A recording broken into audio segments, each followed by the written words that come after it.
Kimmel confesses past desire for cancellation after network suspension. The news centers on two distinct, yet related, developments concerning late-night host Jimmy Kimmel. The first is his recent, highly controversial and temporary suspension by ABC. The second is a surprising, long-held secret about his desire for the show's cancellation, which he revealed just weeks after the suspension. Part 1: The October Controversy and Brief Suspension. Jimmy Kimmel's late-night talk show, Jimmy Kimmel Live, was abruptly pulled off the air indefinitely by ABC in mid-September 2025 following comments he made about the assassination of conservative activist Charlie Kirk. The remarks and backlash. The monologue. On September 15, Kimmel used his opening monologue to criticize figures on the political right, specifically referring to the MAGA gang for allegedly attempting to exploit the murder of Charlie Kirk for political gain, even before the shooter's full motives were clear. The government pressure. The remarks immediately drew harsh criticism from high-profile conservative figures and the Trump administration. Most notably, the chairman of the Federal Communications Commission, FCC, Brendan Carr, publicly called the comments the sickest conduct possible and threatened punitive regulatory action against ABC, including the potential revocation of broadcast licenses for its affiliates. The suspension. Under this intense political pressure, Disney-owned ABC and its affiliated station groups, like Nexstar and Sinclair, announced they would preempt the show indefinitely on September 17.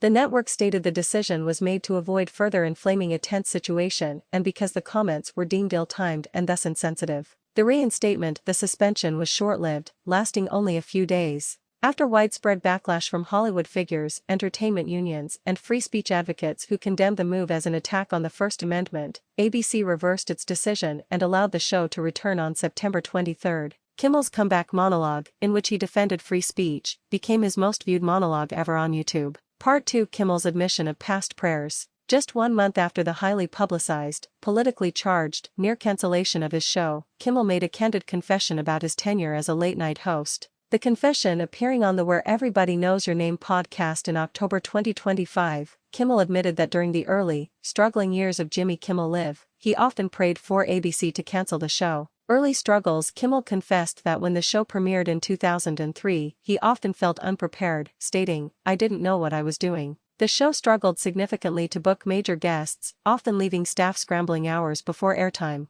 The dilemma. He explained that while he desperately wanted to stop, he couldn't bring himself to quit because he didn't want to disappoint all the many people who worked for me. The thought of the show being cancelled by the network was, at the time, his personal escape plan from a difficult job. The irony. The dramatic timing of this admission coming right after his show had been temporarily yanked due to massive political controversy highlights the incredible irony of his 2-decade career. A show he once secretly hoped would be cancelled became a national symbol of free speech and political debate when